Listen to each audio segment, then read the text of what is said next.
Buenos días. Ánimo, ánimo. Vamos a informar como todos los martes sobre la situación de salud, básicamente, y comenzamos con el doctor Jorge Alcocer. Luego el doctor Ricardo Cortés va a informarnos sobre la pandemia y finalmente Zoé Robledo, director del Seguro Social, nos va a informar sobre el plan que es fundamental, prioritario, de garantizar la salud pública a todos los mexicanos. Salud pública, atención médica de calidad, universal, gratuita, que se pueda considerar el sistema médico de nuestro país como uno de los mejores del mundo. Es todo un desafío. Ahí he estado leyendo a nuestros adversarios que apuestan a que no vamos a poder lograrlo, porque hace como un año hablé de que íbamos a tener un sistema de salud pública como en Dinamarca, como en los países nórdicos, que tienen un estado de bienestar de lo mejor en el mundo. Y aceptamos el desafío, el reto. Vamos a ofrecer, cuando terminemos, vamos a tener ya en operación un sistema de salud de primera, con el apoyo de los trabajadores de la salud y de muchos que estamos participando, autoridades municipales, estatales. Ya iniciamos en 3 estados, Nayarit, Colima, Tlaxcala, y este fin de semana 3 más, Baja California Sur, Sonora y Sinaloa, y queremos concluir el año con 6 más, 3 en noviembre y 3 en diciembre, de modo que tendríamos 12 en proceso de consolidación.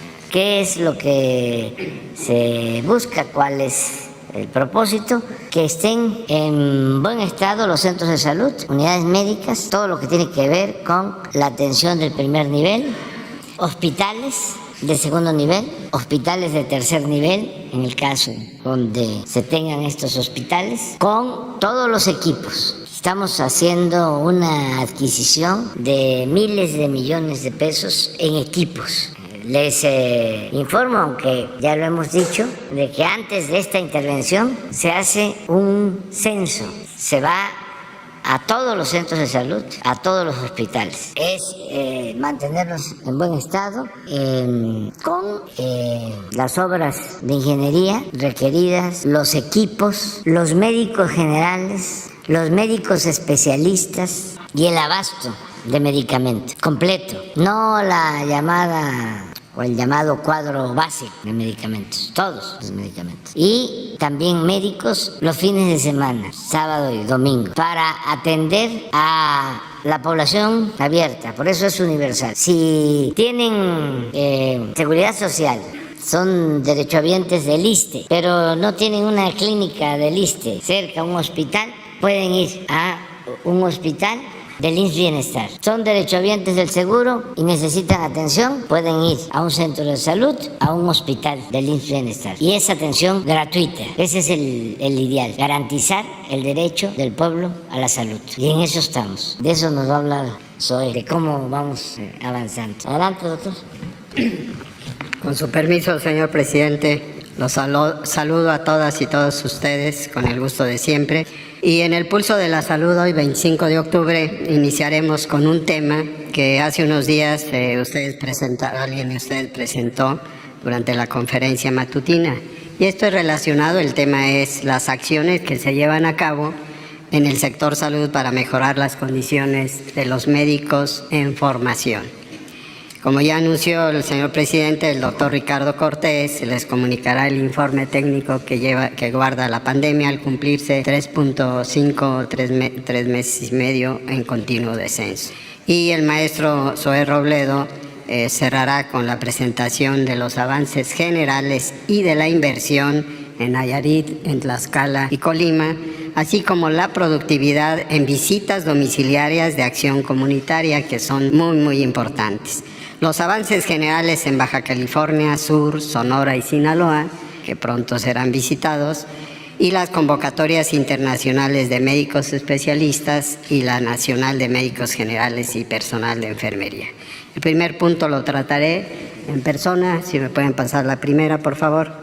Imagen. Como ustedes pueden ver aquí, y es muy claro mostrarles que tenemos recursos humanos en formación, y que no solo son médicos, 84.684 en el sector salud. Estos recursos humanos en formación es que porque están realizando su último año, su internado o el servicio social para obtener su grado.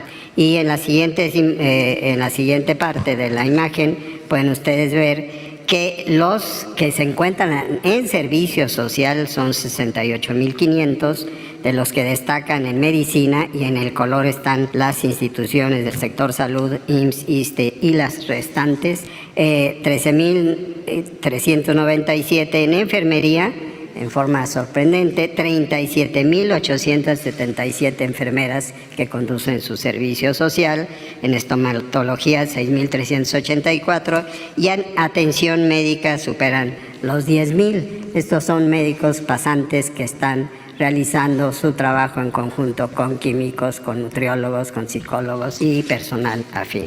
En la siguiente imagen podrían ustedes ver que con el fin de mejorar las condiciones de las y los médicos en formación, se cuenta con dos normas, una de ellas la 033, que está en educación en salud, donde se fijan los criterios para utilizar cuáles establecimientos están en condiciones óptimas académicas para la atención médica, donde irían estos médicos y enfermeras en formación, y la 001 también de educación en salud para organizar y funcionar las residencias y desde luego el establecimiento donde se van a desempeñar. Dichas normas, como pueden leer, los criterios son criterios mínimos para la utilización de los establecimientos en la atención médica en las instituciones del Sistema Nacional de Salud como campos clínicos para realizar estos ciclos. En la siguiente, si pueden ustedes ver, en el historial del Instituto Mexicano del Seguro Social en cuanto al incremento salarial, ven ustedes cómo ha estado en progreso anualmente.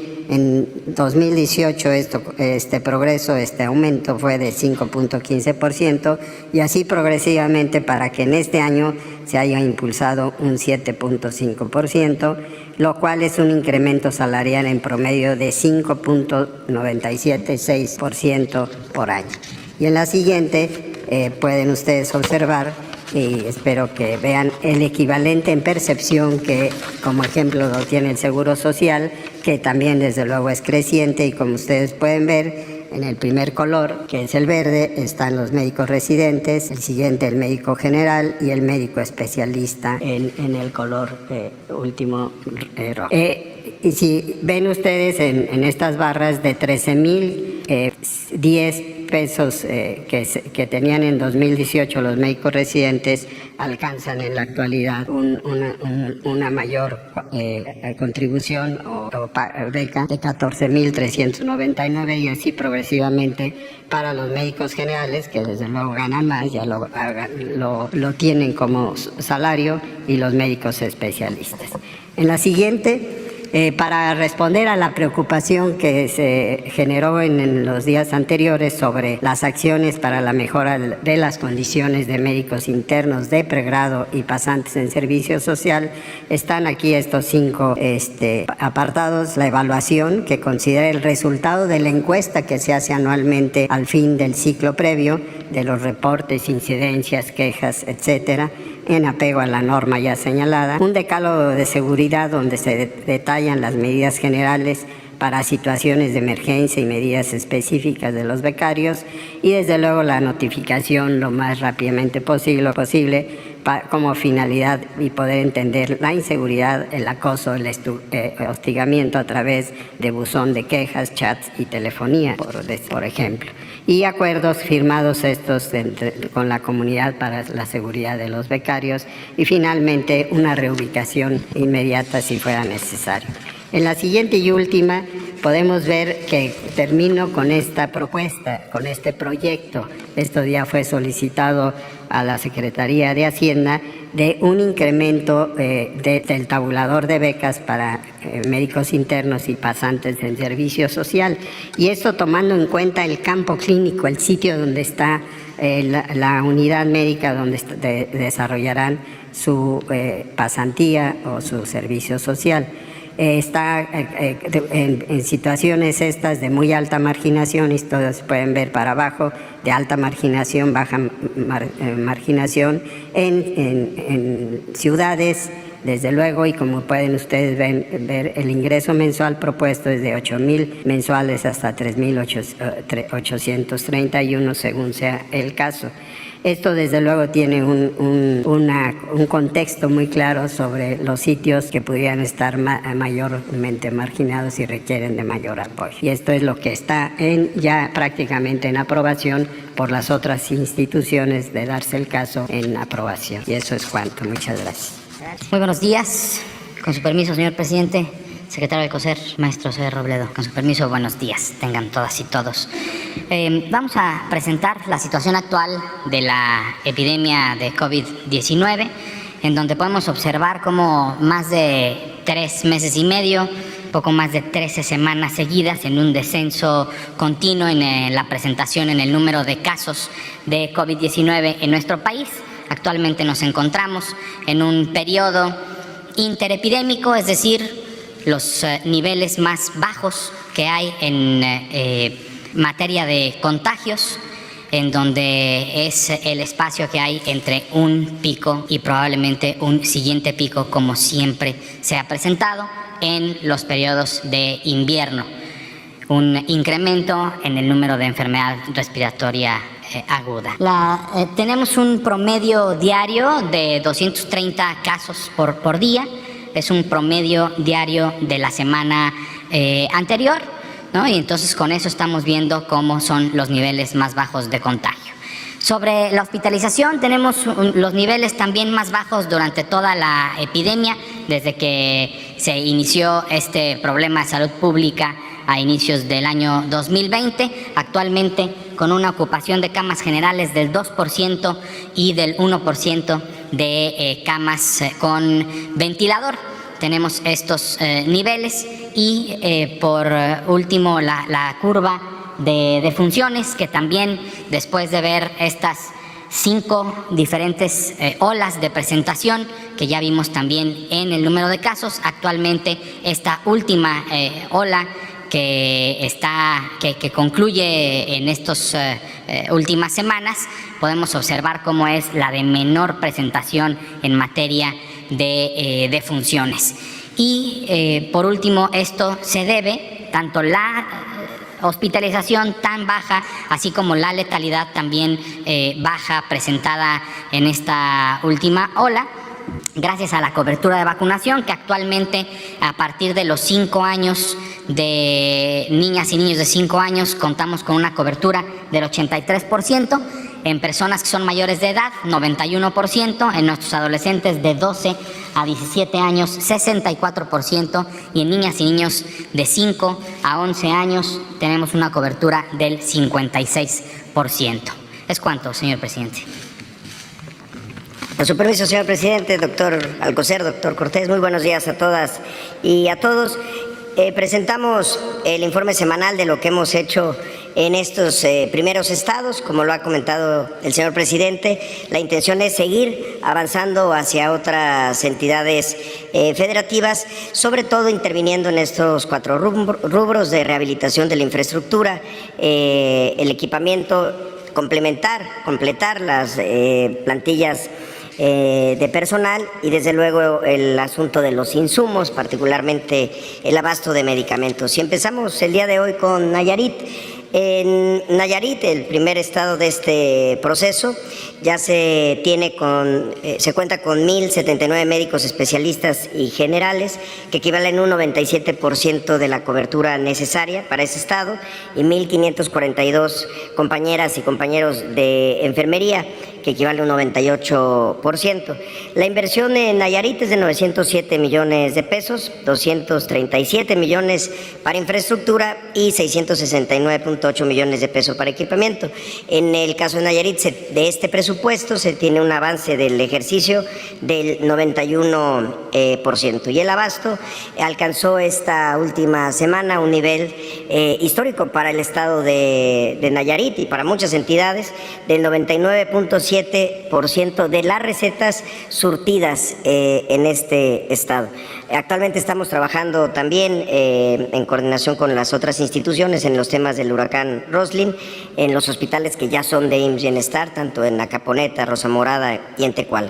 Si podemos pasar a la siguiente, en el caso de Tlaxcala, la cobertura de personal también con una perspectiva muy positiva, con 1.154 médicos especialistas y generales, un 91% de la cobertura necesaria, y de personal de enfermería, un equivalente al 92%, que son 1.350 compañeras y compañeros de enfermería.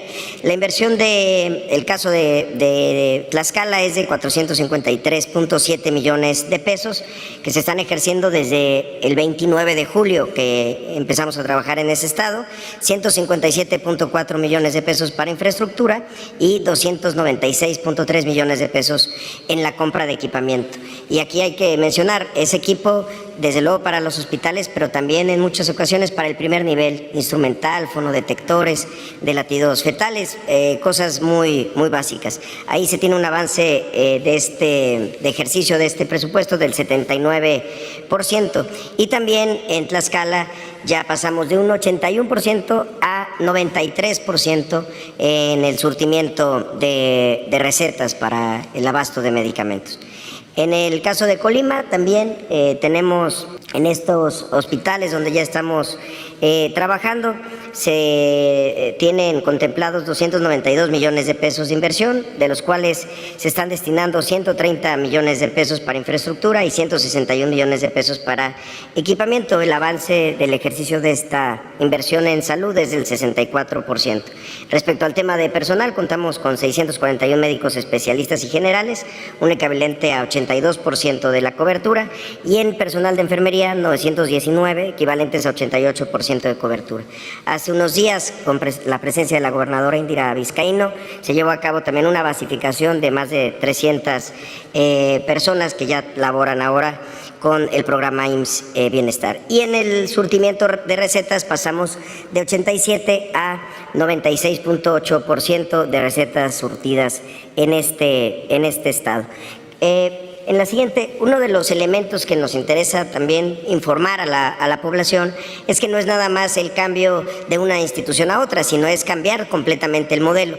Y una de las fortalezas del modelo IMSS Bienestar es la participación de la comunidad, la parte de acción comunitaria. Se instalan comités de salud, que son estas organizaciones comunitarias conformadas por voluntarios.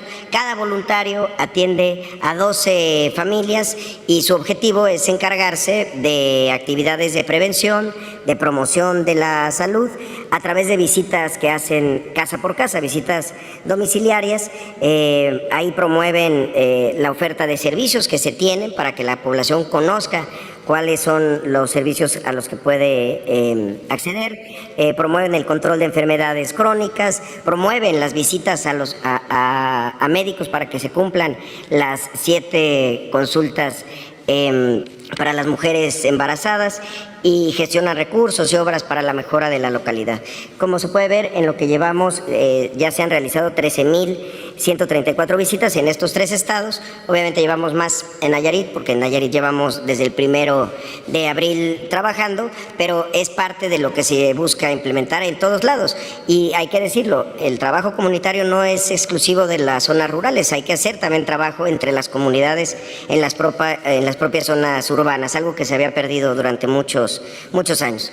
Si podemos pasar a la siguiente, el siguiente grupo de estados en los que estamos ya también trabajando son Baja California Sur, con avances importantes desde el 1 de octubre a la fecha.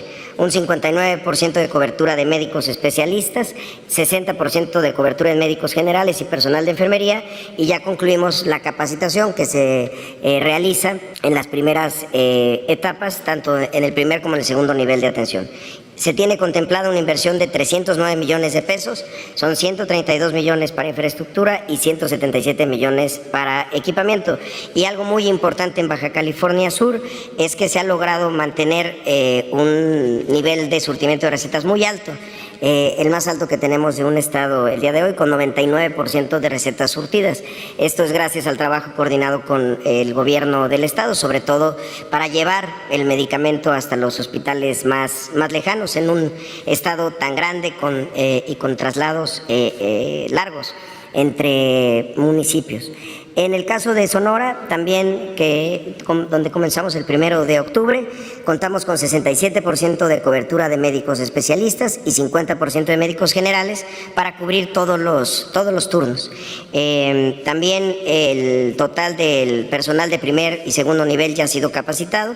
La inversión en Sonora es de 732 millones de pesos, de los cuales 254 son para infraestructura y 478 para equipamiento. Contamos ya también con un nivel de surtimiento de recetas de la última semana de 94%. También ha sido un trabajo en mucha coordinación con el gobierno del estado. Y en el caso de Sinaloa, se registra un 67% de cobertura de médicos especialistas, 50% de médicos generales y personal de enfermería, y ya se ha capacitado a todo el personal de primer y segundo nivel. En el caso también de Sinaloa, la inversión total, incluyendo infraestructura y equipamiento, es igual a 601 millones de pesos, que se van a ejercer en 77 días en lo que resta del año, y se tiene un surtimiento de recetas del 82.8%. También quisiéramos comentar que sigue abierta la convocatoria internacional. Está dirigida, como saben, a médicos especialistas de países hermanos, pero también a médicas y médicos mexicanos, y pueden conocer toda la información en médicosespecialistas.gov.mx. Como lo hemos mencionado, es una oferta laboral de un año para cubrir diferentes vacantes, sobre todo en hospitales muy apartados o que durante muchos años llevan sin alguna especialidad. A 13 días del lanzamiento de esta convocatoria hemos recibido 2.533 registros. Ha sido muy interesante ver que los registros vienen de todas partes del mundo, de Latinoamérica, de Europa, de Asia, de instituciones rusas, noruegas, incluso postulantes que vienen de Japón. Y han completado ya su proceso inicial 297 personas, que ya tenemos todos sus datos. Muchas veces se inicia el proceso, pero no se complementa todo el registro, pero ya hay casi 600 personas que lo han complementado. De estas personas, 374 son médicos extranjeros, principalmente de países de América Latina, pero también de Estados Unidos y de España. Y desde luego los médicos mexicanos que han optado por o han mostrado interés en este proceso, que son 223. En este momento lo que sigue, lo que estamos haciendo es ya evaluando cada uno de los expedientes para cotejarlo con estas plazas que están disponibles. De las 3 especialidades que más candidaturas han presentado son pediatría médica, ginecología y obstetricia y traumatología y ortopedia. Y finalmente también informar, sigue abierta la convocatoria nacional de médicos generales, personal de enfermería, enfermería especialista y auxiliar de enfermería, para vacantes de los estados de Nayarit, de Tlaxcala, de Baja California Sur, Sonora y Campeche. Ya hemos recibido 3.465 postulaciones de médicos generales, 1.245 postulaciones de enfermeras especialistas y 14.038 postulaciones de auxiliares de enfermería general, que ya inician este proceso y se va a ir contactando con la prelación que hemos explicado aquí. Primero la parte de los que han sido eventuales durante muchos años por antigüedad, años de servicio, también médicos, médicas, enfermeras que estuvieron en atención COVID en la primera línea, que estuvieron atendiendo en unidades de atención a pacientes COVID y desde luego el resto de las personas que se han postulado, pero en ese orden de prelación. Sería todo por mi parte, señor presidente. Muchas gracias. Bueno, nos quedaron 3 compañeros y luego tenemos tiempo. Diego Cedillo. Buenos días, señor presidente. Buenos días a todas y todos. Diego Elías Cedillo de Tabascoy, Campeche y Quintana Roo y Diario Basta de Grupo Cantón.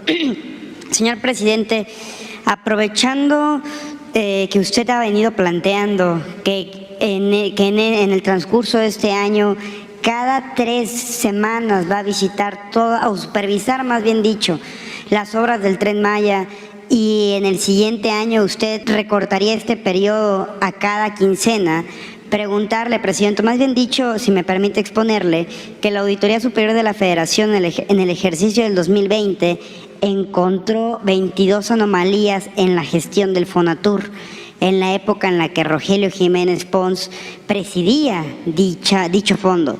En consecuencia, presidente, preguntarle si estas anomalías dentro del Fonatur obedecen o fueron la causa para que usted decidiera que el Ejército apoyase en la construcción del Tren Maya.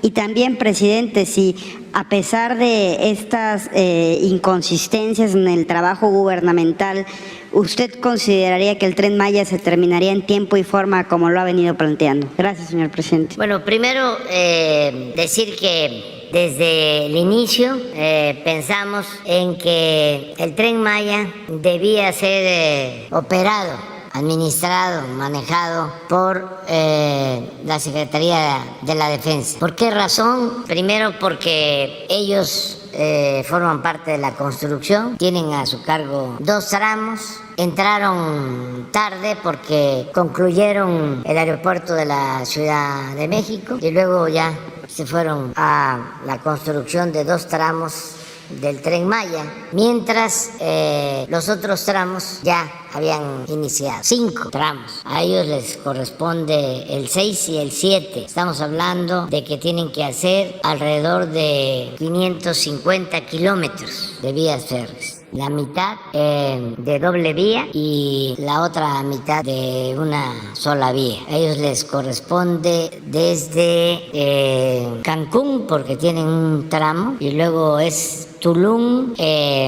Chetumal, Calakmul, Escarce. Entonces, desde el principio estaban ellos ya preparados para intervenir. Nada más que acordamos que iban a actuar, iban a empezar a trabajar en la construcción, terminando el aeropuerto Felipe Ángeles. Y terminando se fueron, que ya están ya con los campamentos y con los tramos, ya empezaron a trabajar. Además, a ellos también les corresponde la construcción del nuevo aeropuerto de Tulum, que ya se inició y va muy bien el avance.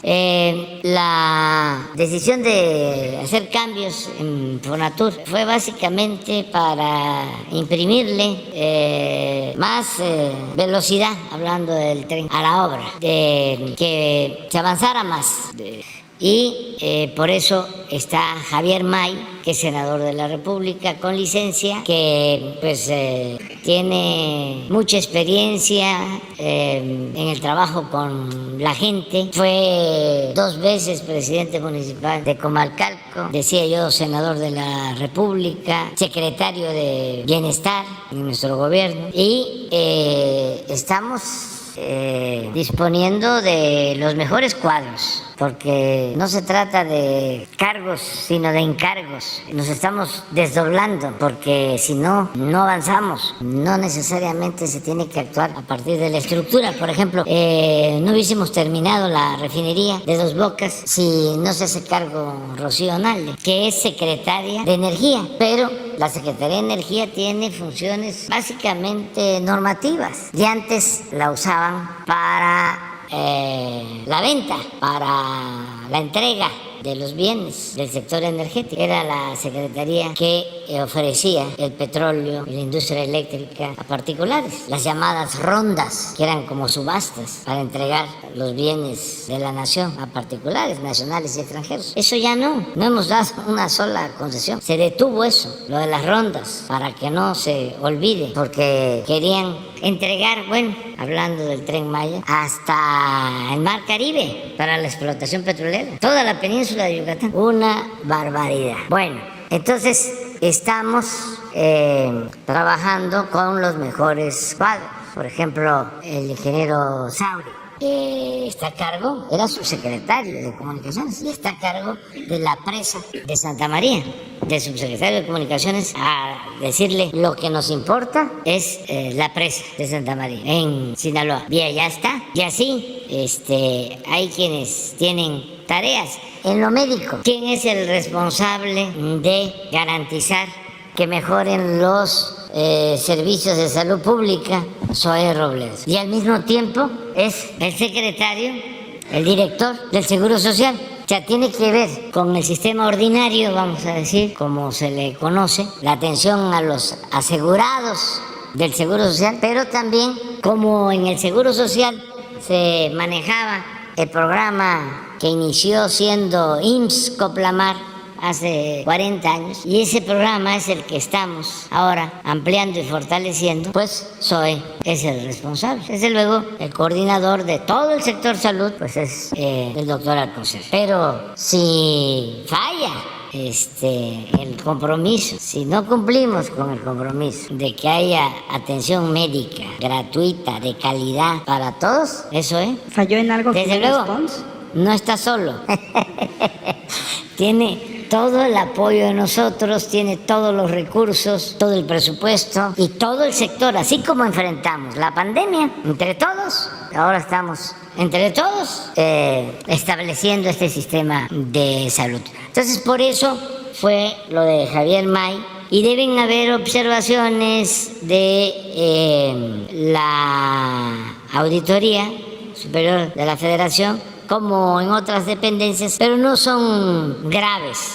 Hay que tomar en consideración que las observaciones de la Auditoría Superior de la Federación no necesariamente tienen que ver con corrupción. Puede ser por considerar de que no se cumplieron ciertos procedimientos y hay posibilidad de solventar todas esas irregularidades que se presentan. Entonces, esa es la situación en el caso del Tren Maya, y sí vamos a concluir en diciembre del año próximo. Y vamos a empezar a probar ya el sistema, ya con trenes que ya se están construyendo en Ciudad Sagún por Alstom en julio del año próximo. Por eso estamos aplicados día y noche, y están trabajando muy bien las empresas. Es un tramo que tiene Motangil de Palenque a Escárcega. Otro tramo que tiene Carso de Escárcega hasta los límites de Campeche con Yucatán. Y luego el grupo INDI desde los límites de Campeche y Yucatán hasta Izamal. Y luego el tramo 4 de Izamal a Cancún, Ica.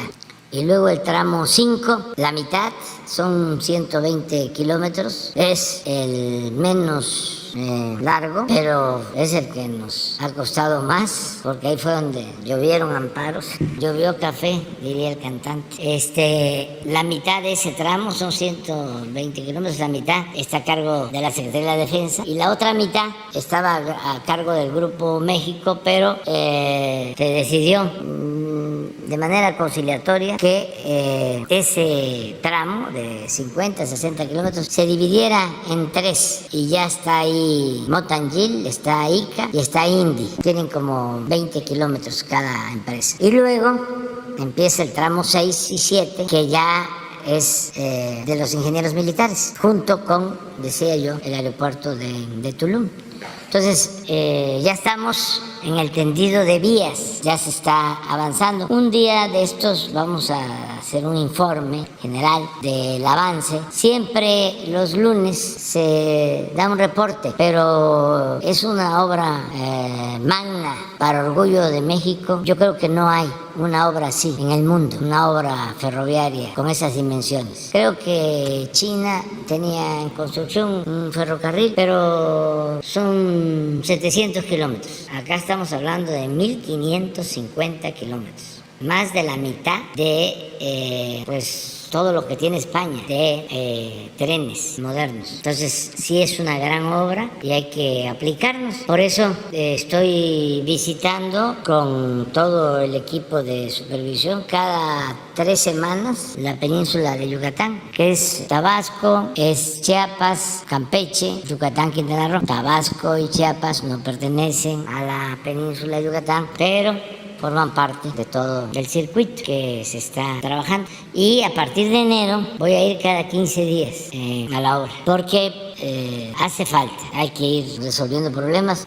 Hay veces que no hay camiones de volteo, no alcanzan. Hay veces que ya hace falta la fuerza de trabajo, la mano de obra. Ahora que viene la inflación, subió el precio de la palma de aceite y los transportistas deciden trabajar más en el transporte de la palma que en el Tren Maya, porque es más el precio y hay que resolver. Luego está un tema complicado que es el balasto, la piedra, roca que lleva la vía. Estamos hablando de millones de pies cúbicos que no hay en todo el sureste. Solo se encuentra esa piedra en los Tuxtla, pues de donde llevaron la piedra para hacer las cabezas colosales olmecas. San Andrés Tuxtla, Santiago, ahí están los bancos. Pero claro que hay cerros en Chiapas y en Tabasco, pues está el Tortuguero, pero esa piedra no es la que se requiere, es una piedra muy dura. Entonces imagínense el traslado de esa piedra por barco, por carretera, cuidar que en el transporte del balasto no se dañen las carreteras, y si se dañan, repararlas. Cuando termine la obra tenemos que reparar todos los caminos, todas las carreteras. Entonces por eso hay que estar ahí. Además, piensen que el tren, y esto es para informarle a los ambientalistas, ya no les voy a decir pseudoambientalistas, que no sé nada, va a ser eléctrico de Mérida, Cancún, Tulum, Chetumal, toda la instalación eléctrica para el tren, lo que esto significa. Y estamos todos, la Comisión Federal de Electricidad, todos. Ayer Marcelo Ebrard, que nos está ayudando, con Alstom, tuvo una reunión para ver el avance en la construcción de los trenes, pero se requieren talleres, se requieren cocheras para, desde luego, estaciones y sí, hoteles muy cerca de las zonas arqueológicas, y mantener y ampliar las zonas de reserva natural. Vamos a dejar miles de hectáreas de reserva, de zonas naturales protegidas. La gente, que han sido generosísimos, han sido el alma de este proyecto, nos ayuda mucho. Toda la gente por donde va a pasar el tren. Y también es apoyo, porque imagínense lo que significa la construcción de esta obra en derrama económica, en empleos, en bienestar para la gente, y lo que va a significar hacia adelante. Yo decía que este año se calcula que van a llegar a Cancún, a la parte norte de Quintana Roo, alrededor de 25 millones de turistas. Si solo el 10% se mueven en tren y se internan hacia Campeche, Chiapas, Yucatán, Tabasco, lo que significa para toda esta región que ha quedado abandonada por mucho tiempo y vive la paradoja de que es una región rica con pueblo pobre por el abandono que ha padecido el sur-sureste de nuestro país. Entonces sí, vamos a terminar en diciembre, pero antes ya van a estar los trenes funcionando en algunos tramos, pero en diciembre ya vamos a hacer el recorrido completo, los 1.550 kilómetros. Muchas gracias, presidente. Para concluir, nada más 3 tópicos muy puntuales. El primero, preguntarle si la secretaria de Seguridad, Rosa Isela Rodríguez, ya le dio un poco más de informes con respecto a lo que ocurrió con las personas intoxicadas en Chiapas por esta presunta, valga la redundancia, intoxicación de cocaína. En segundo punto, presidente, ayer vimos, trascendió que vino el aún secretario de Comunicaciones y Transportes, Jorge Arganis. Consecuencia, preguntarle si tuvo usted oportunidad de platicar con él, si le invitó un vaso de pozol tabasqueño, cuál fue el motivo de su visita, presidente.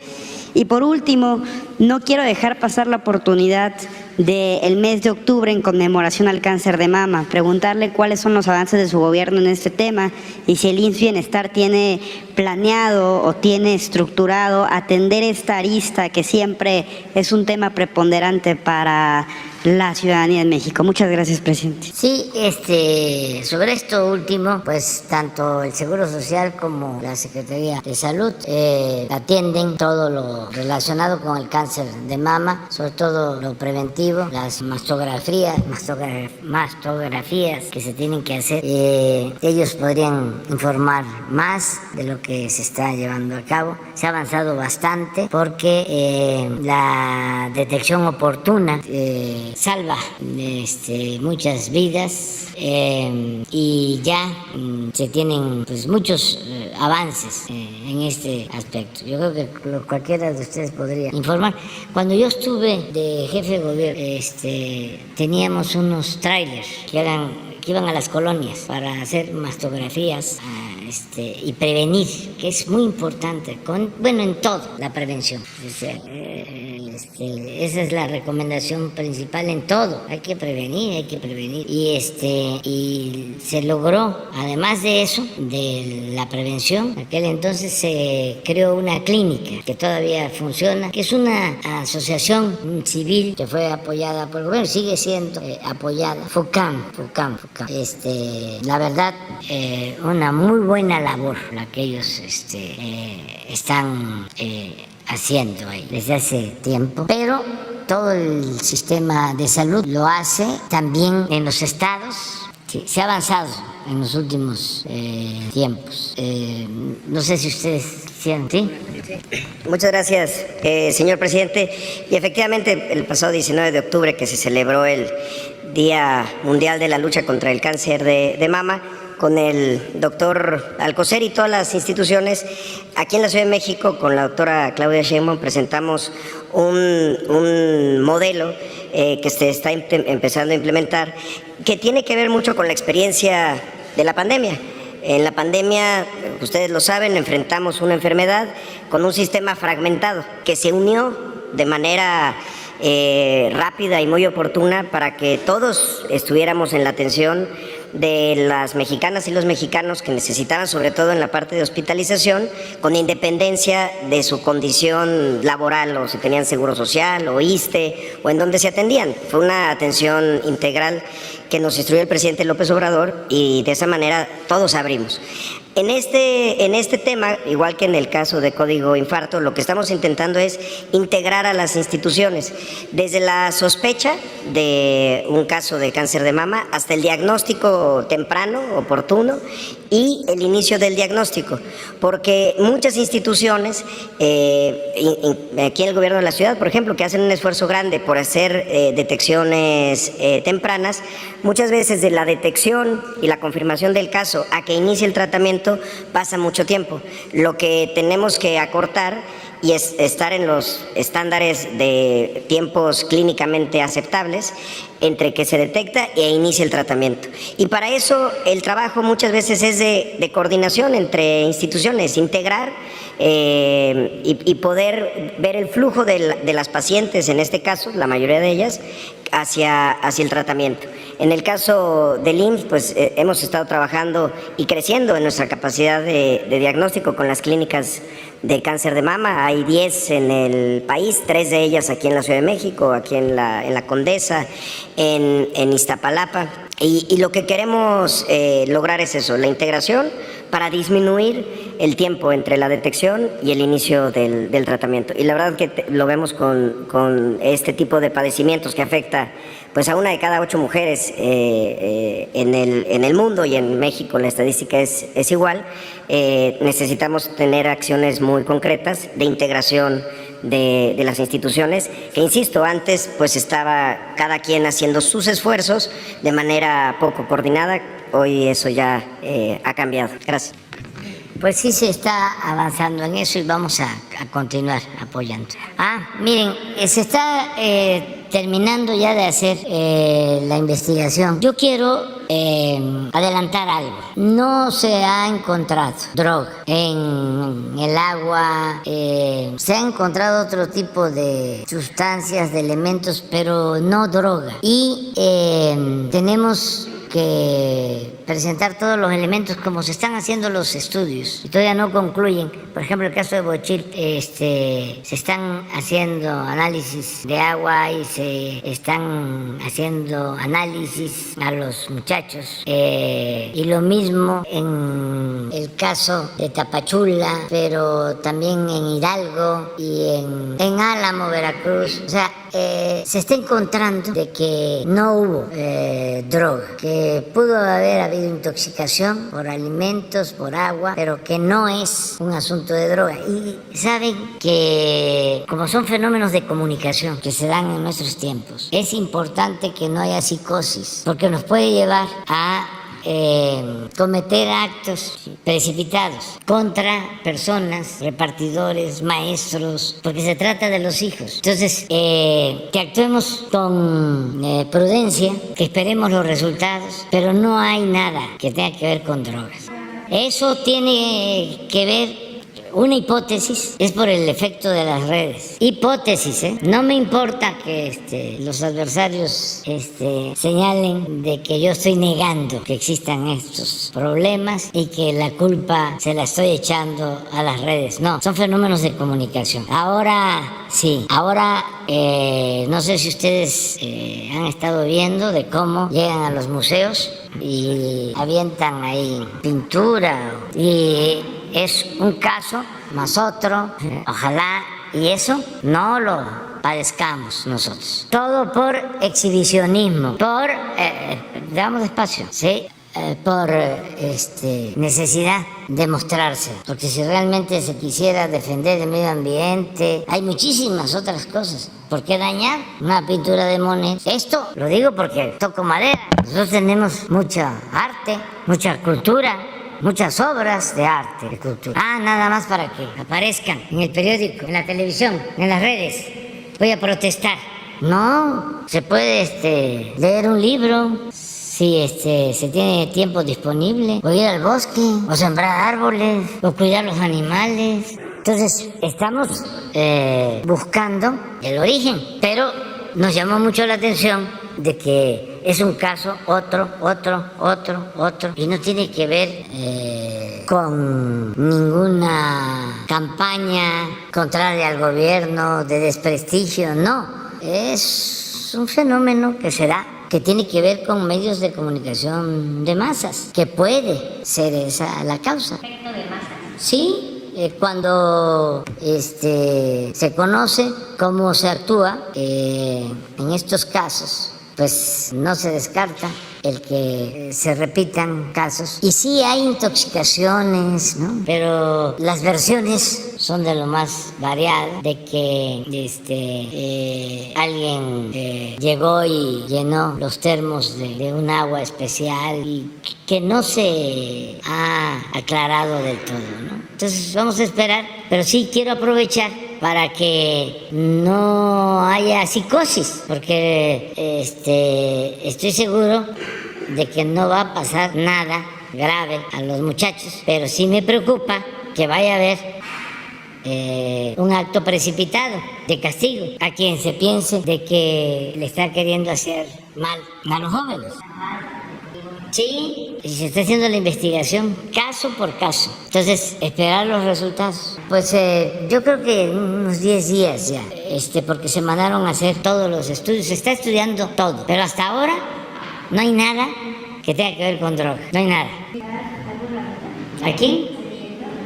No, y en algunos casos se le echa la culpa a los maestros. Y no, hay que ver bien qué sucedió, cómo están todos los casos. Y a mí me llamó la atención desde el principio, porque les he dicho que conozco Bochil desde hace 25 años y lo he visitado 20 veces y conozco a la gente. Y es gente buena, con muchas tradiciones y costumbres, con mucha cultura, con mucha vida comunitaria. ¿Saben dónde se tienen más problemas?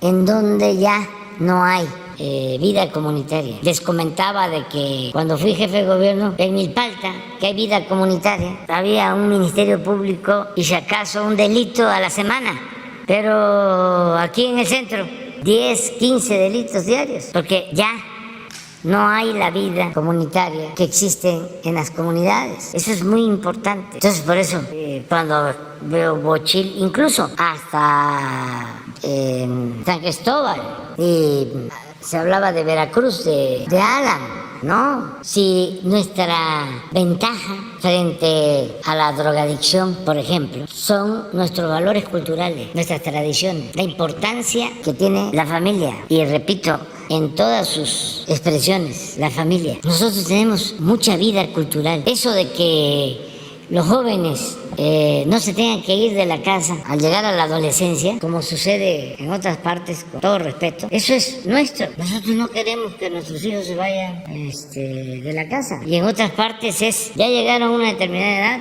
ya huequelala. Y de aquí hasta se pasan, no se quieren ir.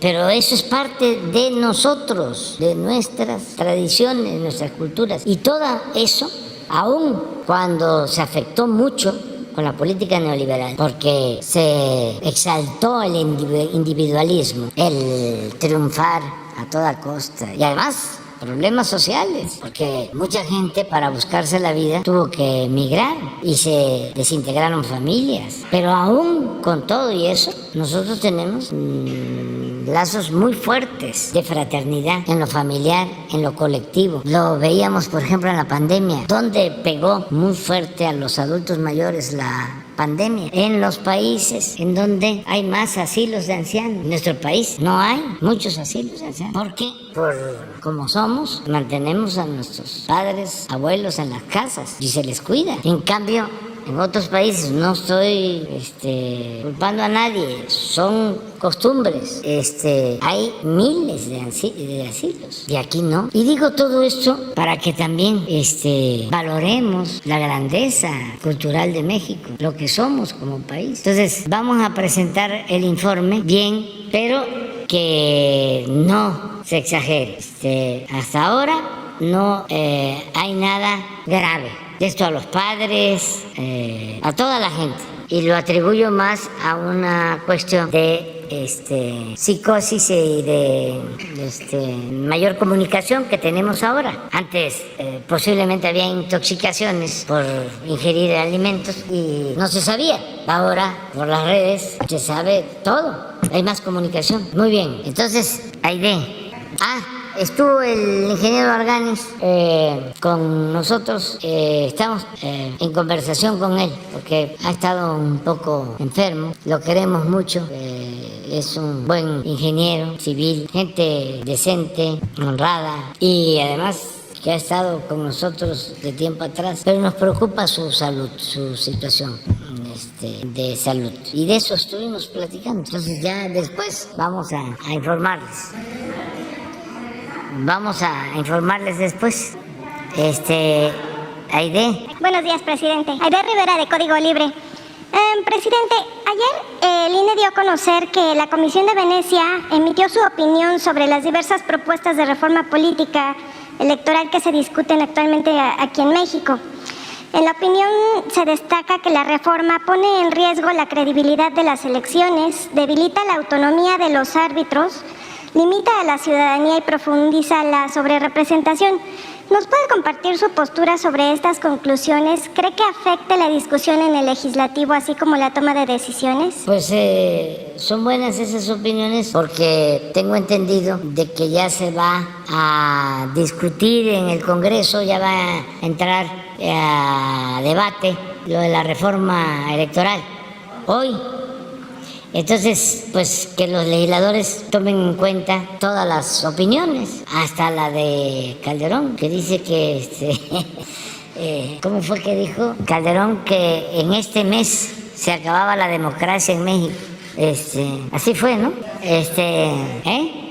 Sí, pero en este mes, duraba un mes nada más y se acababa. Pues no se acabó cuando él se robó la presidencia. ¿Cómo se va a acabar ahora?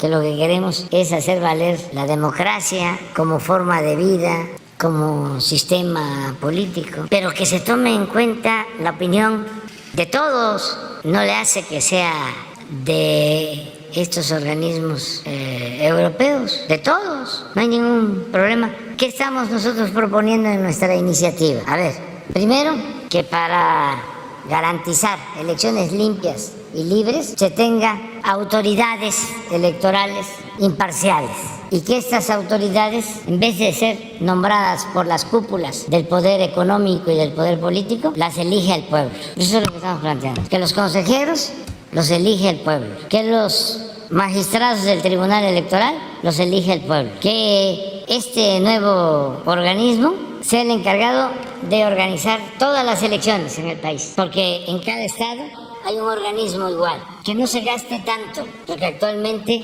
el INE y el tribunal son los que más gastan en el mundo en la organización y en la ejecución de las elecciones. Que se reduzca el número de legisladores, que no haya tantos, que todos sean electos por el voto del pueblo, que no haya diputados plurinominales, sino que todos sean nombrados por el pueblo, electos por el pueblo. Eso básicamente, y que los candidatos para los órganos de dirección en el Instituto Electoral o en el Tribunal Electoral los proponga el Ejecutivo, el Legislativo y el Judicial, y que el pueblo decida. Eso es todo. Y que se destierre el fraude electoral, que ya no se vuelva a repetir ningún fraude, porque ha significado, además de daño,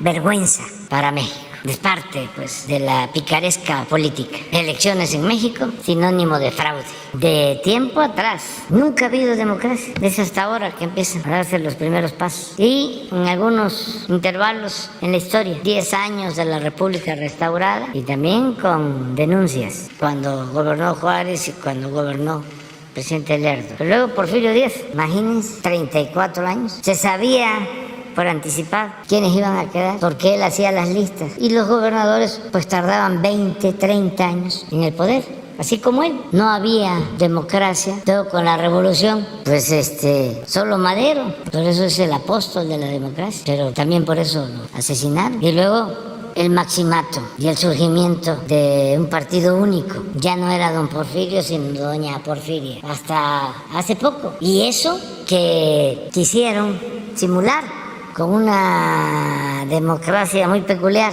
a modo, entre dos partidos que representaban los mismos intereses, para hacernos creer de que ya se había establecido la democracia en México. Antes, cuando el partido único, existían los partidos paleros. Luego se ponen de acuerdo y supuestamente habían dos partidos que se enfrentaban, pero que representaban lo mismo, estaban manejados por el mismo titiritero. Entonces, cuando les convenía, ponían a un partido, cuando no, cambiaban y ponían a otro. Y es pues muy sencillo de explicar. ¿Quién le ayudó al PAN en el fraude del 2006? El PRI. ¿Quién le ayudó al PRI en el fraude del 2012? El PAN. ¿Pruebas? En la elección del 2012, Fox no llamó a votar por Josefina Vázquez Mota, la candidata de su partido. Llamó a votar por Peña, candidato del PRI. Antes, en el 2006, gobernadores del PRI, Natividad, González Parás de Nuevo León, otro gobernador, Burs de Sonora, el que está ahora preso de Tamaulipas, que son hasta malagradecidos, pues, ingratos, porque les ayudó en el fraude y luego lo entambaron, Hernández. Y así todos. Entonces era lo mismo. Ahora no pudieron, quisieron unirse en el 18, no pudieron, y hablan los cínicos, hipócritas, de que se va a acabar la democracia. siempre ha estado, nada más que la mafia del poder económico y político no lo habían permitido y se imponían con fraudes. Lo que pasa es que en el 18 no pudieron, porque fue todo un pueblo. Y así va a seguir hacia adelante. Entonces, qué bueno que opinen los europeos eso, para que lo tomen en cuenta en el debate los legisladores. Pero cuando nos hicieron los fraudes a nosotros, cuando nos robaron la presidencia, esos europeos callaron como momias, nunca dijeron nada. Sin embargo, tienen todo el derecho de expresarse, de manifestarse. Y que sean los legisladores los que resuelvan. Y es para que haya una auténtica democracia. Sería un gran legado, una gran herencia, el que podamos de una vez y para siempre establecer un verdadero sistema político democrático. Ya se está avanzando, por ejemplo, no se toma en cuenta, pero el que no haya tapados, sobre todo el que no haya dedazo, es un avance. Es que estamos hablando de más de un siglo que el presidente en funciones nombraba a su sucesor. No es poca cosa. Todo eso se termina y ojalá y en los partidos también sea el pueblo el que decida. Y si no se pueden hacer elecciones abiertas porque puede haber intromisión o apoyar a quienes pueden resultar candidatos a modo, encuestas, está demostrado de que funcionan, son técnicas científicamente acertadas y que así se elijan los candidatos. Ahora del bloque conservador dimos a conocer como 40 y estaba yo viendo de que algunos dijeron no, yo no quiero, ya hay que quitarlos, pero otros dijeron yo sí quiero, ya la vamos a actualizar. Un día de estos, cuando menos 2 o 3 nuevos que dijeron que, a ver si me acuerdo. La señora Claudia, y también, pero también Ferriz, Samuel García, no, pero ese sí lo pusimos, ese sí estaba. No, otros, vamos, y pues se hace una encuesta y se ve quién es quién, ¿no? Pero qué bueno que no hay tapados. Pues hay que procurar facilitar para que nuestros paisanos puedan votar. Y también, si hay candidatos que puedan postularse, tienen derecho a abrir todos los procesos. Nada más que los que tienen una función pública, pues que solo hagan su labor de darse a conocer, porque en política se requieren las 3 P, paciencia, prudencia y presencia. Pero que la presencia sea después de que hayan terminado ya su trabajo, en el tiempo que les quede libre. Nada más eso. Y lo otro, pero esto aplica a todos, que se respeten, porque también el que actúa con groserías, ese sí, como diría el finado don Fidel, ese sí no sale en la foto. Que se respeten, pero bueno, ya. Gracias, presidente. Una pregunta más. La decisión de la Fiscalía Especial de Delitos Electorales de sobreseer la investigación contra su hermano Pío López Obrador por recibir sobres de dinero en efectivo, ¿significa que cualquier partido o candidato podrá recibir aportaciones anónimas en efectivo?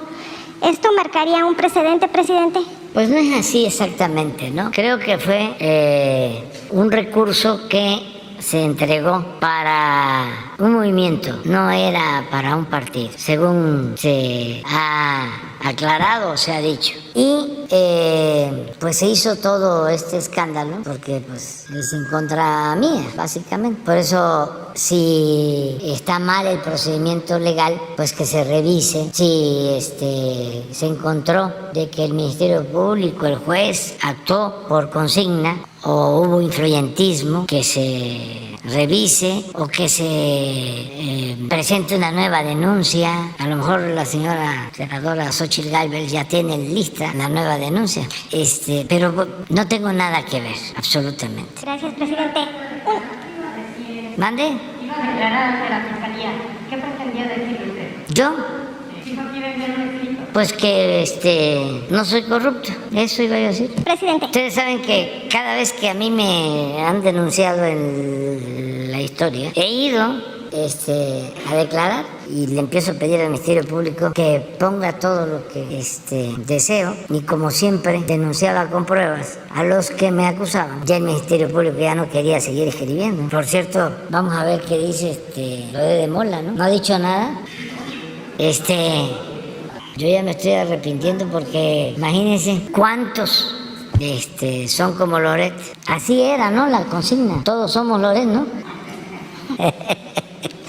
Entonces voy a dar a conocer mi testamento político, que lo escribí. Tengo dos. Tengo uno que escribí después del infarto y tengo otro que escribí en enero de este año, que se complementan, pero daría a conocer los dos. El de hace 5 años más o menos, ese es más profundo, tiene cosas interesantes, pero imagínense, me tiene ahí ya Loret, pero no solo Loret, sino todos los conservadores, porque si es cierto lo que él dice, yo renuncio. Imagínense lo que ganarían ellos, volverían por sus fueros. Qué oferta tan generosa, ¿eh? Y en cambio él solo dejaría de hacer periodismo, pero podría hacer guiones de telenovelas o dedicarse a otras actividades, ¿no? Pero es increíble el nivel de ese periodismo. No es periodismo, pero pues así era antes. Eran los paladines del periodismo, los más famosos. Ganaban, pero una millonada. Bueno, ganan. Increíble que un periodista llegue a ganar como 2 millones de pesos al mes, que llegue a acumular bienes equivalentes a 6 departamentos, uno en el edificio más lujoso de la Ciudad de México, otro en Miami, una casa de campo en Valle de Bravo con mansión, alberca. ¿Cómo? ¿De dónde? Pero todavía aplaudido, leído, aceptado por muchos. El nivel de decadencia al que habíamos caído. Por eso pues no está tan complicado, porque ahora la gente pues ya despertó. No es que haya despertado, es que está más consciente. Siempre ha estado despierta, pero ahora ha habido más revolución de las conciencias. Estábamos viendo, ¿no tienes? El País hizo una encuesta, o los mismos de la Chachalaca, ¿no? Pues sí, W Radio. Hicieron una encuesta sobre el hackeo y hay un dato que es el que quiero subrayar. A ver si ustedes encuentran el dato, como se dice en el argot del periodismo. A ver dónde está la nota, a ver si coincidimos. ¿Lo puedes poner? No, las principales. Es que midieron el efecto del bombazo para ver qué pensaba la gente del hackeo. ¿Qué tan de acuerdo o desacuerdo está usted con las Fuerzas Armadas? Muy de acuerdo, en desacuerdo, no sabe. En administración de aduanas, esto es por la militarización, ¿no? Supuesta. Aeropuertos, cruces fronterizos de México. Muy de acuerdo, 15. De acuerdo, 57. 72.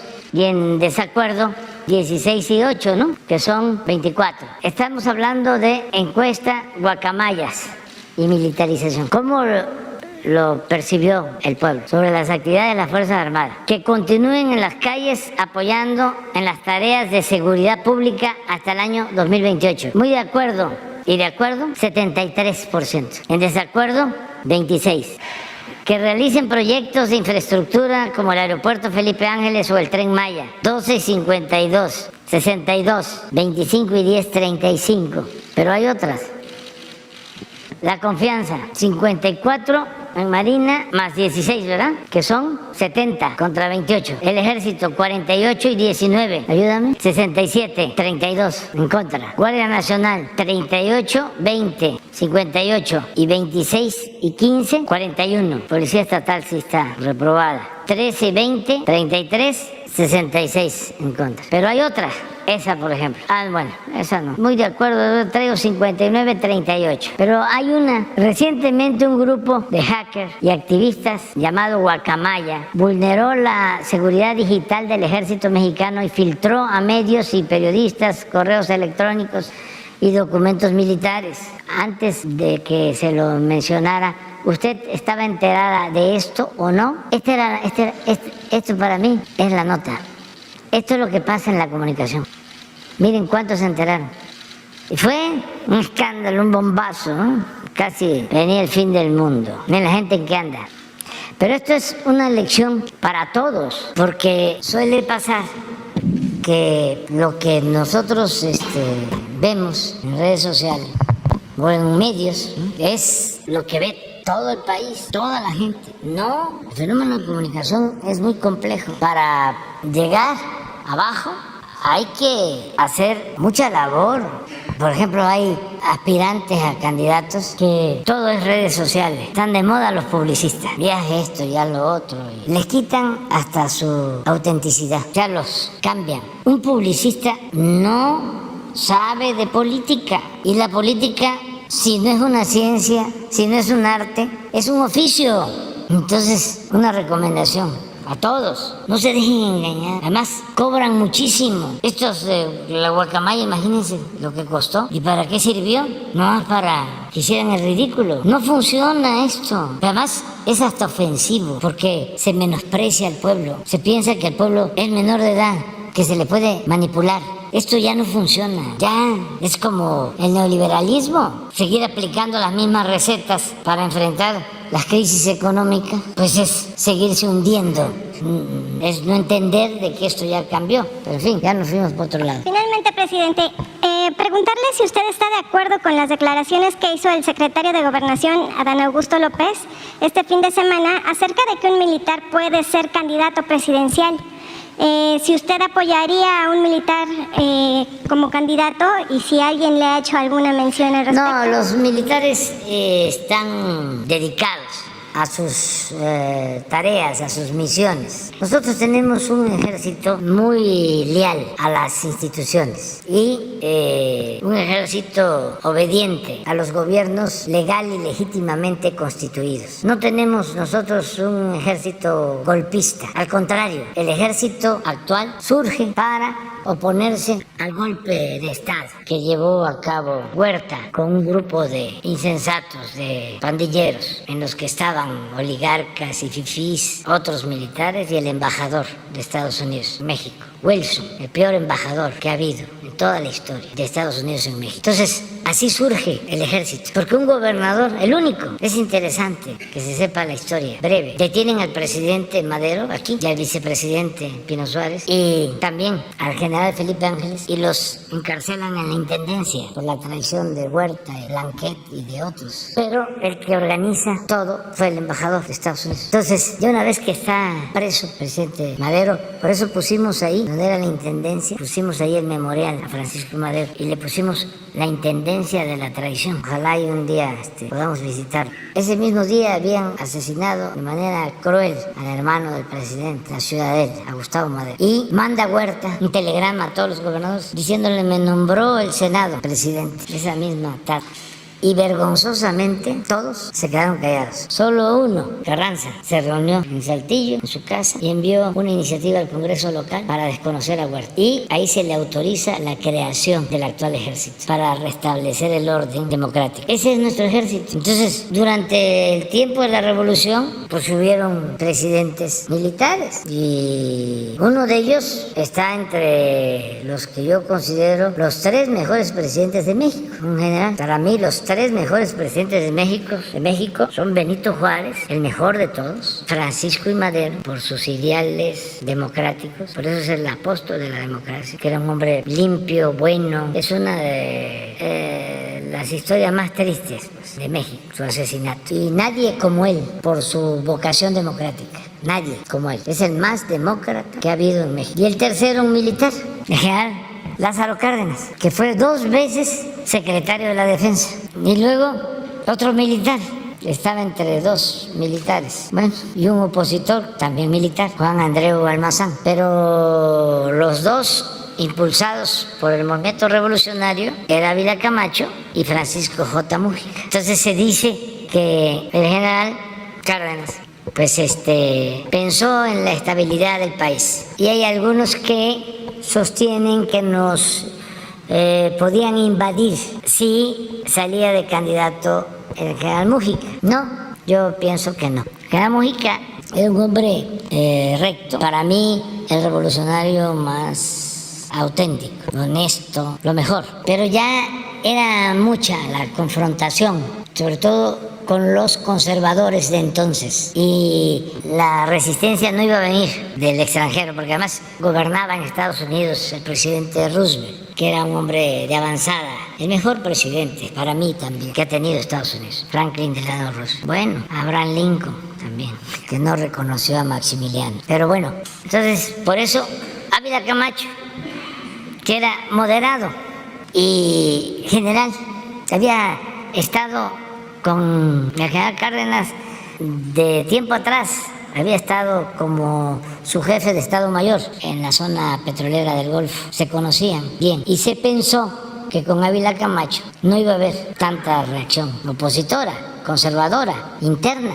¿Cómo estaría el asunto? Que sí hubo confrontación, porque los grupos conservadores impulsaron al Mazán y hubieron elecciones muy competidas y hubieron muertos. Entonces, hasta ahí terminó el gobierno de los militares con Ávila Camacho. Ya Miguel Alemán, que siguió, ya fue civil. Le llegaron a decir el cachorro de la revolución. Y ya civiles. Pero nuestro ejército no tiene esas aspiraciones de poder. Nuestro ejército no pertenece a la oligarquía. No se deja dominar por los grupos de poder económico o de poder político. No es como otros ejércitos, con todo respeto. Este es un ejército, además, surgido del pueblo. Por eso hablo de que es pueblo uniformado. Entonces, nuestros adversarios alucinan, quisieran que el ejército dejara de ser leal a las instituciones, leal a la patria, leal al pueblo. Pues no lo van a lograr,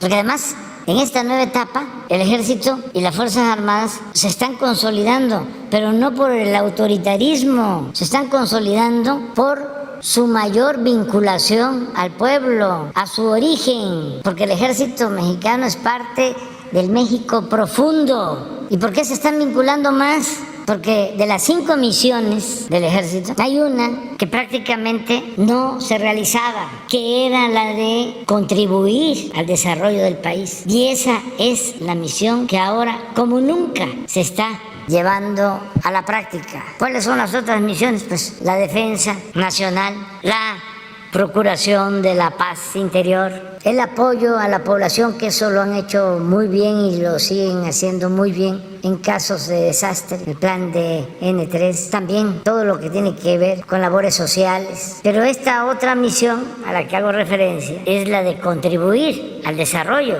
Imagínense lo que nos han ayudado los ingenieros militares, los médicos militares, las enfermeras en la pandemia.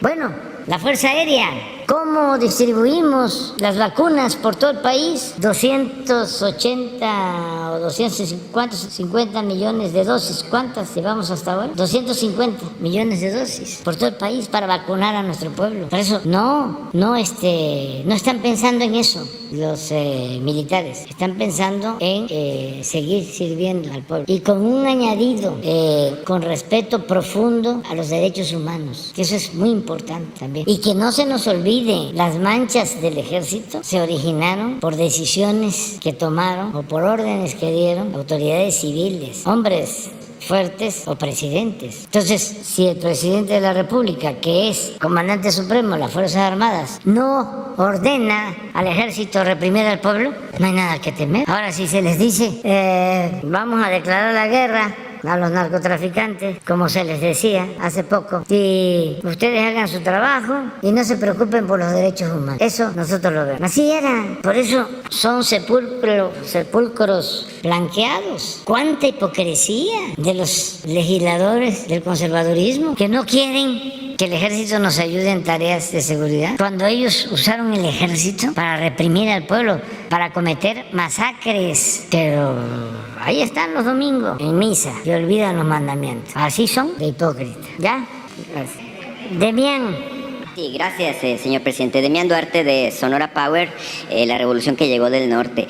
Señor presidente, primeramente preguntarle, el INEGI acaba de soltar el dato del indicador global de actividad económica.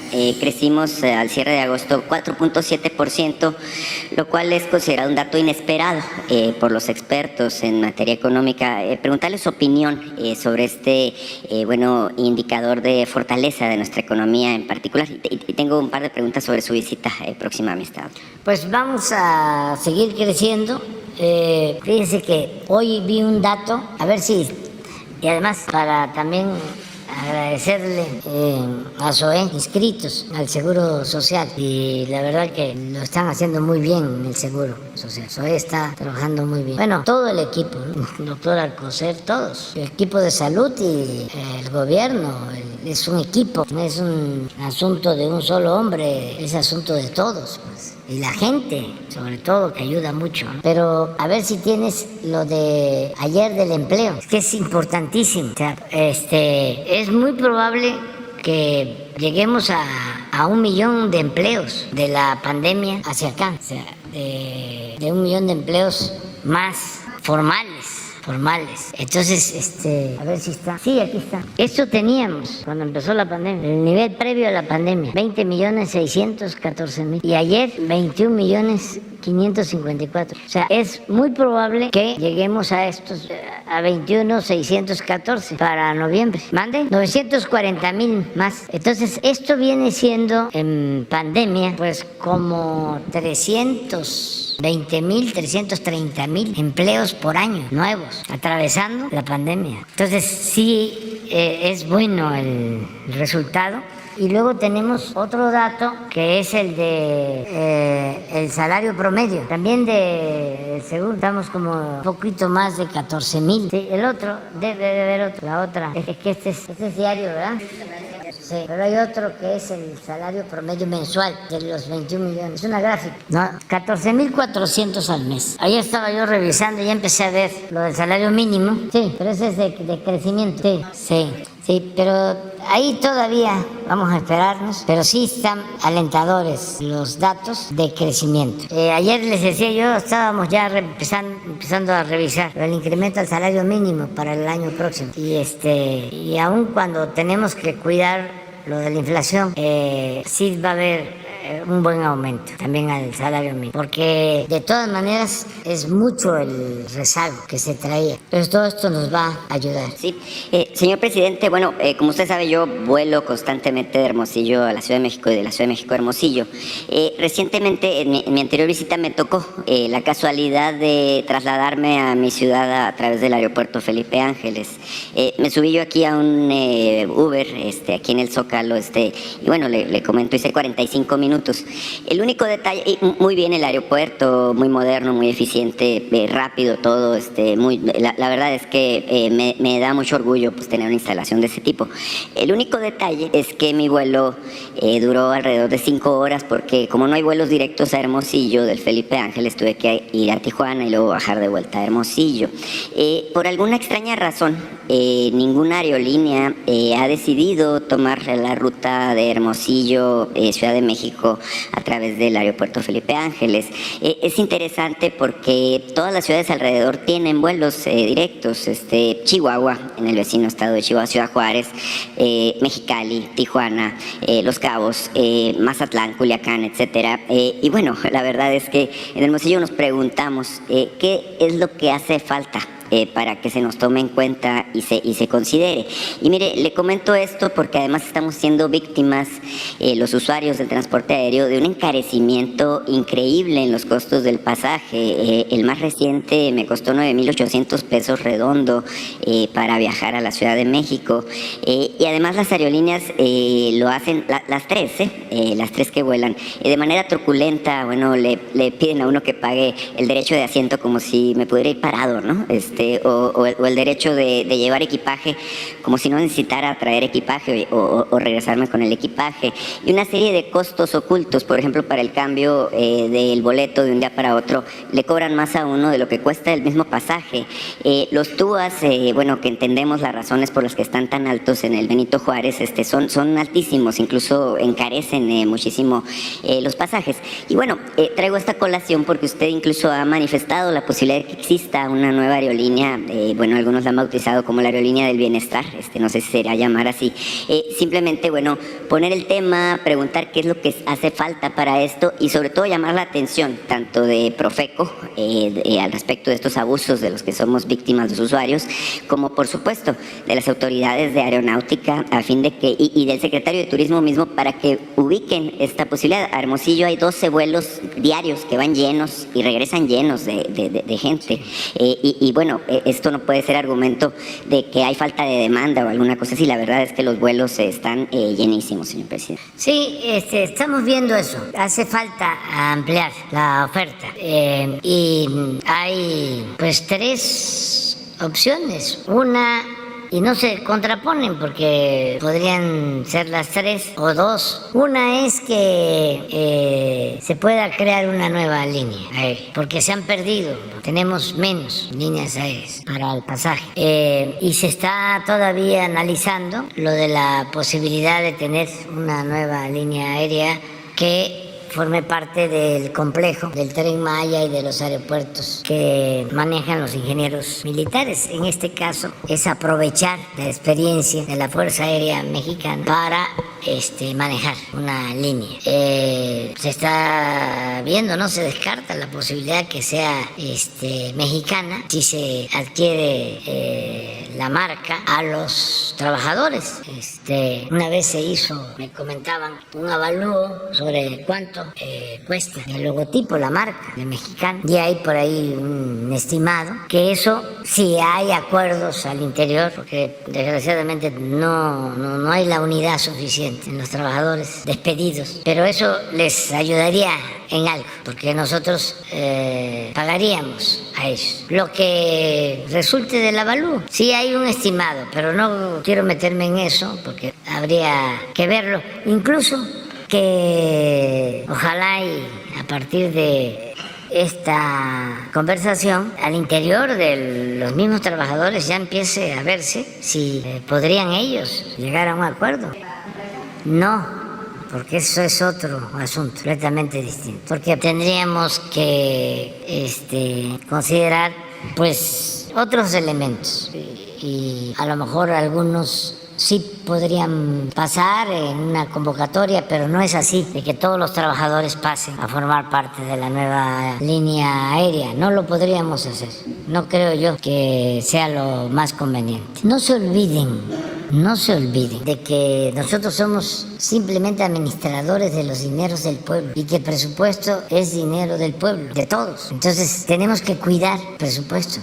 Se tiene que buscar que se dé el servicio, ¿sí?, en donde no hay, que haya competencia, porque eso es muy importante. Entre más líneas hay, más competencia existe. Y esto ayuda al control de los precios, a regular los precios, a que no se abuse en el cobro de los precios. Entonces, todo esto es lo que se tiene que tomar en cuenta. Pero si, independientemente del proceso legal que están llevando y que nosotros vamos a respetar, se decide, hay un acuerdo de que sí podrían vender la marca, porque además hay, como siempre, hay un grupo que como fracasó Mexicana o el gobierno la dejó que fracasara por influyentismo, lo vamos a recordar, ¿no? O no lo recordamos, que fue en la época de Fox y de Calderón. Nada más no se enojen, pues, los simpatizantes del conservadurismo, pero fue así. Fox le entregó Mexicana al señor Azcárraga, que para que no se piense que es Emilio, se llama Gastón Azcárraga, pero Fox se la entregó, le ayudó. Y Calderón, como le ayudaron en el fraude del 2006, entregó Aeroméxico a otros pseudoempresarios y prestanombres. El caso es que las 2 líneas aéreas públicas se entregaron en el periodo de Fox y Calderón. Entonces, retomando el asunto, si ellos quieren y se ponen de acuerdo, nosotros podríamos ver el que se comprara la marca. Y se está analizando la posibilidad de constituir esta nueva línea, ¿no? Para que haya más competencia, más servicio y menos costos.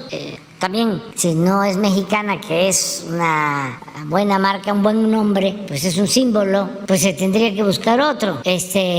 Los conservadores, ya ven cómo son de ingeniosos, hablan de la línea bienestar, cosas por el estilo. No, pero podría ser mexica, podría buscarse un nombre que tenga que ver con nuestra patria, que tenga que ver con nuestra cultura, que tenga que ver con México. Por eso, entonces, pero eso se ve, esa es una posibilidad.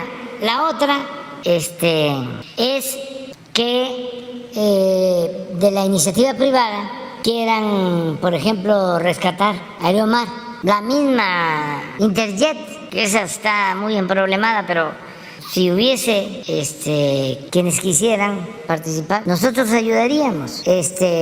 Sí, nacional y extranjera. Y la tercera posibilidad, bueno, ya van a ser 4, ya soy como Ruiz Cortines, que decía que habían ternas de 4. Que los mismos que están ahora aumenten sus frecuencias, las 3 líneas que aumenten. Y la otra es que se abra la aviación, ¿sí?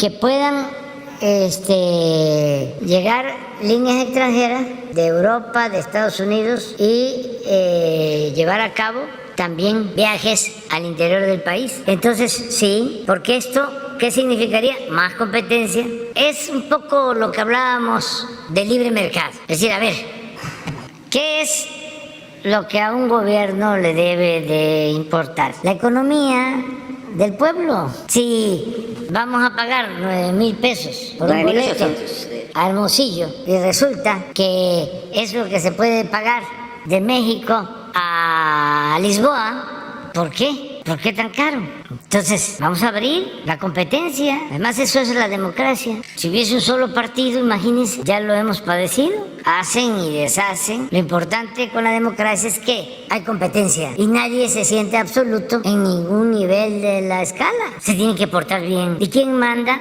El pueblo, en este caso, el consumidor, pero que no haya monopolios. Entonces, sí, vamos a tomar en cuenta lo que estás planteando, porque, y eso es en el caso de Hermosillo, que dices 9 vuelos. Hay lugares, ahora que fuimos a Victoria, yo decía que no había vuelos. Sí hay, uno a las 6 de la mañana y también carísimo, carísimo. Entonces, eso lo vamos a atender, lo vamos a resolver. Sí. ¿Mande? Ya se está avanzando bastante. Van a viajar precisamente este fin de semana a Washington el encargado de despacho de la Secretaría de Comunicaciones, el subsecretario y el responsable de la aviación, porque hay un encuentro que tienen en Estados Unidos para procurar que regresen la categoría más alta. Sí. En este caso sí es urgente, señor presidente, porque sí, la sacrosanta mano invisible del mercado lo único que hace es subir los precios de manera desmesurada y no tenemos opciones. Usted sabe, Hermosillo está a 2,000 kilómetros de aquí, no hay tren. Como sabe usted, el tren del Pacífico lo malbarató Ernesto Zedillo, lo vendió en $5 millones y venir en camión pues es algo que es imposible. Así que sí, la verdad es que es un tema muy urgente. Los consumidores realmente se lo van a agradecer a su gobierno, definitivamente, se lo vamos a agradecer. Señor presidente, por último, en el contexto de la visita 22 que va a hacer a nuestro estado, yo le quiero hacer un par de preguntas. Uno, literalmente se ha especulado mucho sobre los alcances del Plan Sonora de Energía. Se sabe, ¿no?, que está la planta modelo de energía solar que ya está incluso en desarrollo, está la segunda fase, $800 millones están invirtiendo en esta segunda fase. La inversión total es de $32,000 millones millones de pesos, de acuerdo a los datos que tenemos disponibles. Se sabe que la idea es replicarla y multiplicarla por 5, de ser posible. Se sabe también que existe el componente de las plantas de liquefacción de gas natural para comprimirlo y exportarlo a diversos mercados. También se ha hablado mucho de la planta de respaldo que se va a construir y sobre este tema me quiero detener un poquito. Hay especulación respecto, a partir de unas declaraciones que dio la secretaria Rocío Nale hace aproximadamente un año, de que se estaría pensando en construir una microplanta nuclear en el desierto de Altar, como respaldo o no break, pues justamente para estas plantas solares. Pedirle, por favor, si puede ser un poco más específico al respecto de los alcances que tiene este proyecto. Y en la otra mano, usted anunció que va a Navojoa, con el tema que justamente se trató aquí en la mañana de la incorporación del sistema de salud de mi estado al sistema Bienestar. Bien, preguntar sobre los alcances, aunque vimos ya algunos detalles de cómo se ha avanzado, y muy en específico la comunidad del sur del estado, es decir, de la región de Guatabampo, de Navojoa, de Álamos y bueno, de Chojoa, me han preguntado qué pasó con esta inversión que se anunció de parte del IMSS para construir un hospital de especialidades ahí en Navojoa. Incluso ya está el terreno, incluso se han arreglado las vialidades, en su momento se anunció una inversión por más de 1.500 millones de pesos en ese proyecto, sin embargo pues a la fecha no se ha avanzado. Preguntarle en ese sentido qué es lo que sucedió. Muchas gracias, señor presidente. Sí, pues vamos a Sonora para dar a conocer el plan que se tiene para el manejo de energías renovables. Va a estar el señor Kerry, el viernes el secretario Kerry se ha portado muy bien con nosotros. Por instrucciones del presidente Biden, hay interés en el desarrollo de Sonora con este plan que incluye energía eléctrica renovable, no la construcción de planta nuclear, de energía nuclear. La planta de respaldo sería de gas y se está pensando en el plan en 4 o 5 plantas solares, replicar lo que ya se está haciendo en Peñasco, es decir, con una termoeléctrica de respaldo. Eso es lo que tiene que ver con energía eléctrica. Luego está lo del litio. Ahí tenemos que resolver sobre unos permisos que se entregaron que no están del todo resueltos para una empresa extranjera, que sería el único tema a tratar, porque ya con la reforma que se hizo a la ley minera, ya el litio es de la nación, ya no es para la explotación de particulares, es de la nación. Es como Comisión Federal de Electricidad, como Pemex, litio, el manejo del litio de Sonora y de todo el país. Pero ese es otro tema que se va a ver. ¿Qué tipo de litio? Las posibilidades de exploración, de explotación. Está trabajando el CONACYT ya en investigación. Se está convocando a expertos con este propósito. Geólogos que están ayudando. Lo tercero tiene que ver con las baterías que se deben de producir también en Sonora. Y el complemento, o en lo que va a desembocar todo, es en impulsar la industria automotriz, sobre todo los carros eléctricos, en el caso de Sonora. Es un plan integral que tiene que ver también con la logística, por eso lo del puerto de Guaymas, por eso también lo de el libramiento del ferrocarril en Nogales. En fin, es un plan integral, eso es lo que tiene que ver con Sonora y es lo que vamos a ver. El principal promotor de este plan es el gobernador Alfonso Durazo y hay todo un equipo de respaldo, de apoyo. Acerca de salud, pues sí, vamos a Navojoa, ¿tú puedes explicar? Sí, muchas gracias, señor presidente. Y en efecto, el proyecto sigue en pie, es una sustitución del Hospital General de Zona, el número 3 de Navojoa, que ya tiene muchos años y que se proyectó su sustitución y ampliación para hacer un hospital de 144 camas. O sea, tenía el tema del terreno, había que hacer estas inversiones, sobre todo del un acueducto, una parte que se tenía que realizar, se realizó por parte del gobierno del estado. Justo ayer estuvo en Navojoa el gobernador Durazo con Javier Guerrero, nuestro director de operaciones y evaluación del IMSS, porque algo que estamos haciendo también es en este tipo de proyectos incorporar a todas las partes, desde el municipio, obviamente el gobierno del estado, que ha sido fundamental.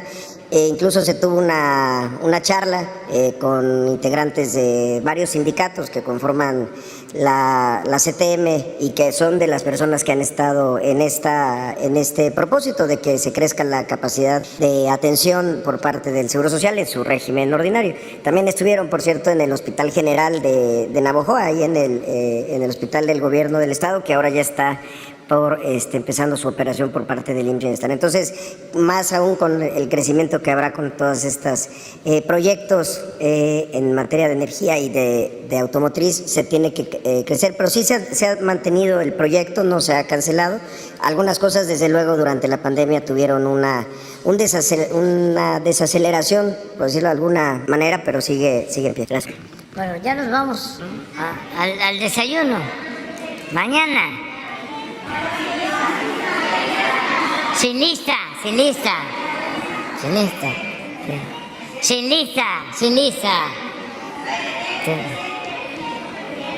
Mañana.